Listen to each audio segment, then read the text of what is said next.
ya sejak saya lahir ya, akrab dengan kesepian, akrab dengan sendirian. Lalu beberapa kali saya pengen bunuh diri pun sebenarnya puncaknya adalah perasaan kesepian. Ya.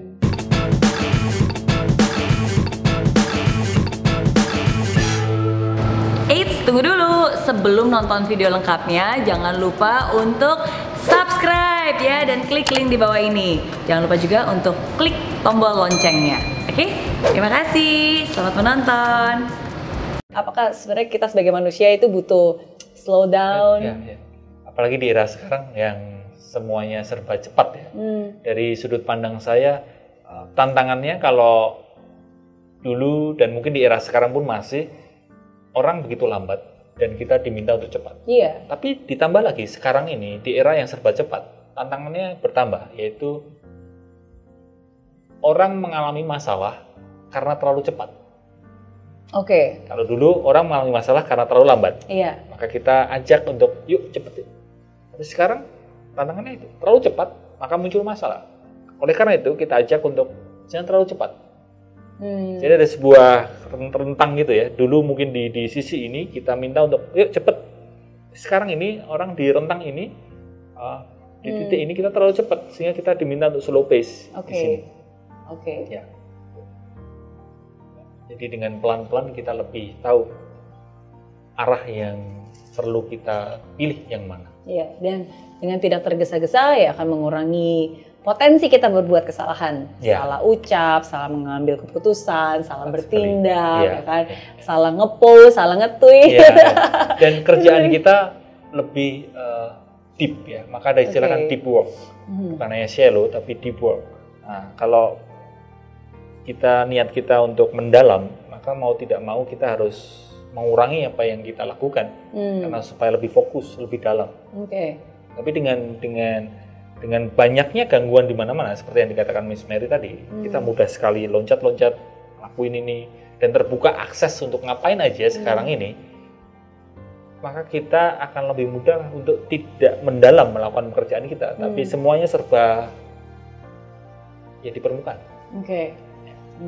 Berapa lama waktu yang dibutuhkan setiap harinya untuk kita at least mempraktis mindfulness?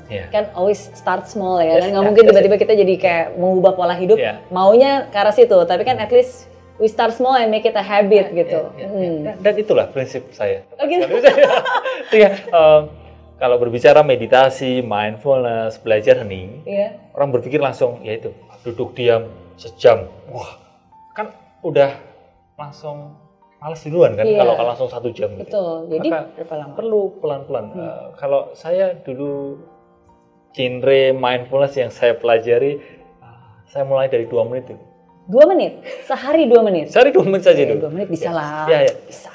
Maka ada istilah ini kan, Kaizen atau Atomic Habits ya. Jadi kecil-kecil, pelan-pelan. Yang penting habits-nya terbentuk dulu. Sehari 2 menit selama seminggu. 2 menit ngapain? Kayak tadi aja ya, tenang, duduk diam, nafas gitu ya. Practice to do nothing. Practice to do nothing, oke. Biasanya dilakukan paling bagus kapan? Apakah di pagi hari, apakah sebelum tidur, apakah di tengah-tengah? Kalau saya boleh saran pagi hari. Kenapa pagi hari? Karena menjadi prioritas. Kalau nanti siang, nanti ditunda lagi. Yaudah siang nggak jadi, sore tunda lagi. Terus nanti lama-lama malah 1 hari nggak latihan sama sekali. Sehingga pagi hari 2 menit. Selama misal 7 hari tidak ada yang bolong. Nanti minggu kedua tambah 3 menit. Pelan-pelan aja. Karena ini semangatnya adalah membentuk kebiasaan. Bukan bicara lomba durasi lama-lamaan, bukan. Lebih baik 2 menit selama setiap hari, selama 7 hari, atau selama 1 bulan, berarti total 2 kali 30 menit. 60 menit. Itu lebih baik daripada seminggu sekali selama 60 menit. Dan habis itu nggak ngelakuin. Pelan-pelan 2 menit aja. Jadi semakin lama tambah, sampai kalau saya sekarang setiap hari 20 menit. 20 menit? Ya, minimal. Nanti saya bisa tambah dan sebagainya. Bagaimana proses menenangkan atau meditasi itu dengan background musik? Nah itu sebenarnya oke atau enggak? Atau sebenarnya harusnya hening? Atau bisa ada stimulasi musik yang membantu. Iya. Memang pikiran kita akrab dengan musik ya, sehingga musik itu bisa jadi membantu kita untuk menenangkan diri. Di awal nggak apa-apa ya, buat teman-teman yang memang lebih senang, lebih nyaman dengan bantuan musik, ya dengerin aja. Tapi ada juga mungkin sebagian yang malah mengganggu dengan musik, ya berarti nggak usah pakai musik. Tapi kalau saran saya, semakin lama tidak usah pakai musik. Kenapa tidak usah pakai musik? Supaya kita tidak attach terhadap musik. Jangan sampai nanti misal di sebuah situasi atau pada waktu meeting, stres, aku harus dengerin musik itu. Sehingga jadi kita jadi ketergantungan ya. Kita tidak mandiri, tenangnya tidak secara merdeka gitu. Biasa orang juga menggunakan waktu tenang ini dengan berdoa, gitu. Apakah itu juga bisa menjadi bagian dari ritualnya? Ya, tentu. Itu sangat erat sekali. Bagaimana latihan mindfulness, latihan hening dengan berdoa ini sangat melengkapi ya, sangat membantu. Kita lebih khusyuk ya kalau berdoa. Ketika sembahyang, ketika kita misal melakukan saat teduh atau melakukan tafakur, melakukan meditasi, itu sebenarnya kan bagaimana kita melatih diri kita untuk merasa cukup, merasa bahwa semuanya all is well. Sedangkan berdoa mungkin kita lebih meminta sesuatu. Sehingga ini dua hal yang saling melengkapi. Harus dipraktis mulai dari 2 menit sehari. 2 menit sudah sehari. cukup, tapi konsisten ya. Konsisten. At least selama sebulan tanpa bolong, abis itu baru ditingkatkan. Ya, jangan tergesa-gesa kepingin langsung banyak 20 menit pelan-pelan. Nah, satu hal juga yang sangat menarik karena ketika saya ke websitenya Mas Aji, itu ada banyak banget tulisan-tulisan yang menurut saya sangat menarik topiknya. Ya, salah satu tulisannya itu adalah cinta itu selalu menyakitkan. Ini menarik loh. Kenapa cinta itu selalu menyakitkan? Itu maksudnya apa? Sudut pandang saya memang mungkin agak nyeleneh ya, karena dari hening saya belajar bahwa cinta itu perihal meredakan ego. Bagaimana kita mengurangi keakuan kita. Kalau kita mencintai tapi demi menyenangkan diri kita, misal kamu harus begini begitu supaya aku senang, supaya aku bahagia, itu sebenarnya bukan cinta, tapi keserakan ego kita untuk menguasai orang yang kita cintai. Nah, cinta yang saya tuliskan, saya bagikan, memang berbicara soal bagaimana melatih diri kita untuk mengurangi keakuan. Nah, kenapa menyakitkan cinta sudut pandang saya ini? Karena ya lagi-lagi selama ini kita dilatih untuk membesarkan ego kita, memanjakan ego kita. Harus ada aku, harus ada keakuan yang besar.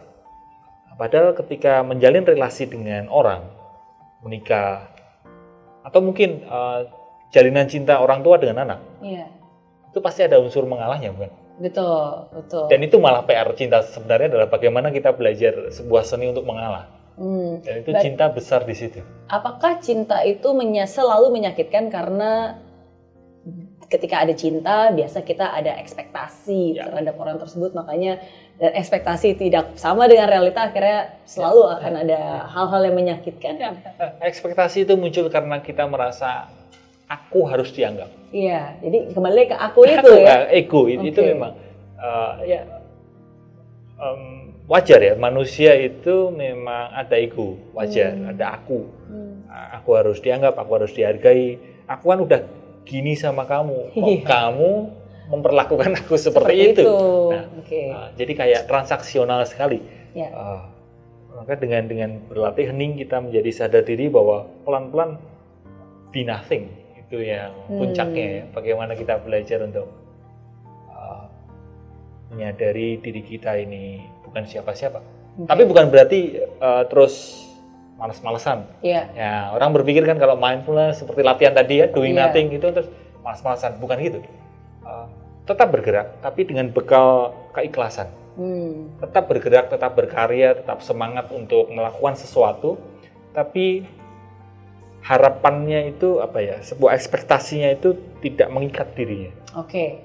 Jadi lakukan yang terbaik, tapi habis itu mengikhlaskan hasilnya. Karena kalau kita benar-benar sudah melakukan hal yang terbaik, ya apapun hasilnya itu juga pasti untuk kebaikan kita juga, gitu ya. Oke. Nah, Mas Aji ini juga di dalam buku terbarunya, apa judul buku terbarunya Mas Aji? Merawat Bahagia. Merawat Bahagia. Bahagia itu harus dirawat. Nah, termasuk salah satunya banyak anak-anak muda yang seringkali suka galau karena sampai sekarang nih rasanya masih jomblo, hidup dalam kesendirian gitu. Sedangkan Mas Aji bilang nggak apa-apa hidup sendirian, asalkan tidak merasa sendiri gitu. Gimana? Langsung aja dalam pakarnya nih. Gimana? Itu PR yang saya pelajari dulu waktu sejak saya lahir akrab dengan kesepian, akrab dengan sendirian. Lalu beberapa kali saya pengen bunuh diri pun sebenarnya puncaknya adalah perasaan kesepian. Karena kesepian berkolaborasi dengan rasa sebel dengan diri saya, maka muncul keinginan bunuh diri.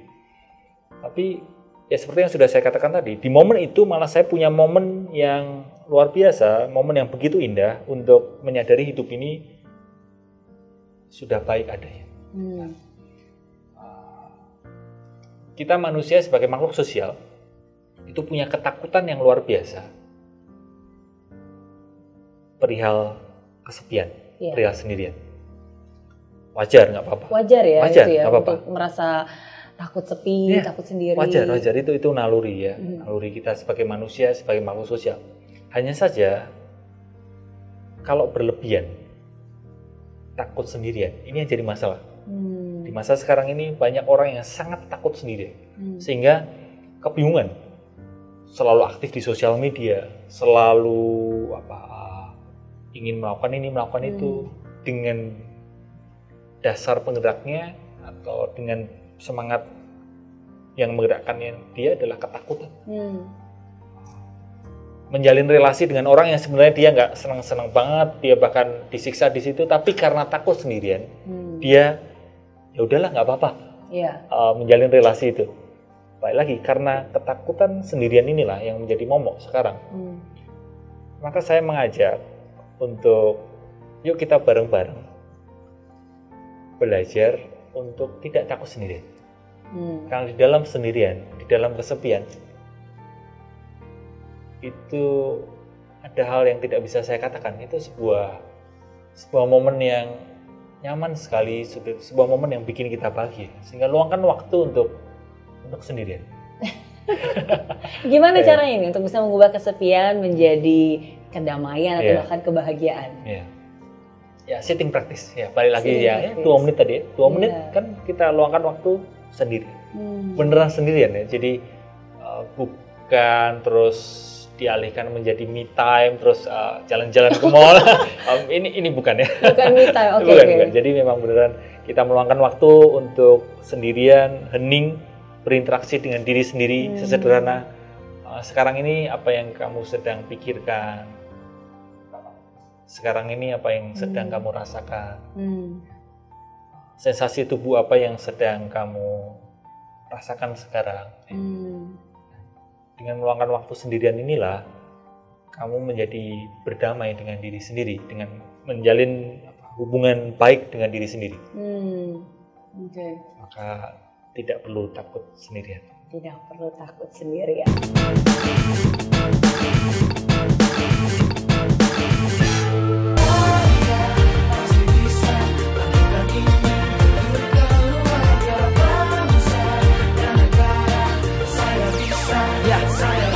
Laksana bumi tanpa hujan, hidup tanpa tujuan, kering dan mati tanpa hijaunya tumbuhan. Demikian kalau mimpi tak kunjung terjadi,